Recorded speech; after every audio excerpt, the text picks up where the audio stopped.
Hey you guys, today I'm making my newest cake flavor, white chocolate hazelnut, and I cannot tell you how excited I am to finally share this recipe with you. So if you do want this recipe, I now have it up on my website. You can find that link in my bio. So we started by baking off these hazelnut cakes. We then put them in the freezer for about 3 to 5 hours to allow them to chill and to get somewhat solid. It makes the decorating process so much easier.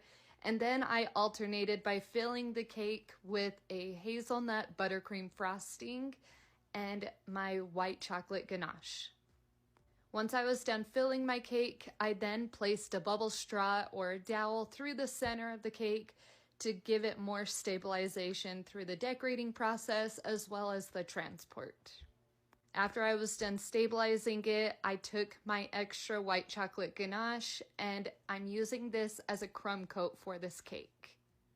When you work with a ganache for a crumb coat or an exterior coat of frosting, you can treat it just like a buttercream. You can use your spatula to apply it and then your cake scraper to smooth it out. And then if you want to get any fine lines or imperfections out, you can heat it up under hot water and then smooth those out. Once I was done, I trimmed off that excess frosting around the top of the cake, and then I put that in the freezer for another 10 to 15 minutes to allow that chocolate to set up. Once it was completely set up, I got my hazelnut buttercream, which is absolutely delicious, and I just started from the bottom and brought it up the cake. Then I got my tall cake scraper and smoothed out that entire surface. Once again, just like the chocolate ganache, you can heat up your cake scraper under hot water, and this makes the entire process go so much easier. If you have any air bubbles in your frosting, you can use the edge of your cake scraper and pop them, and then smooth that frosting out over that area.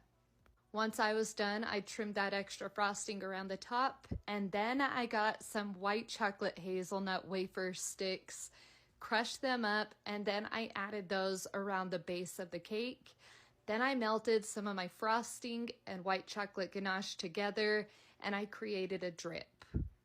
Once I was done doing the drip, I put the cake in the freezer for another 10 minutes. Then I got my Wilton 1M piping tip and piped on some rosettes around the top to finish off the look.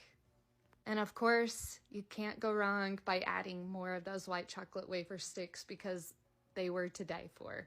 Now I want to know, what flavor do you want to see next?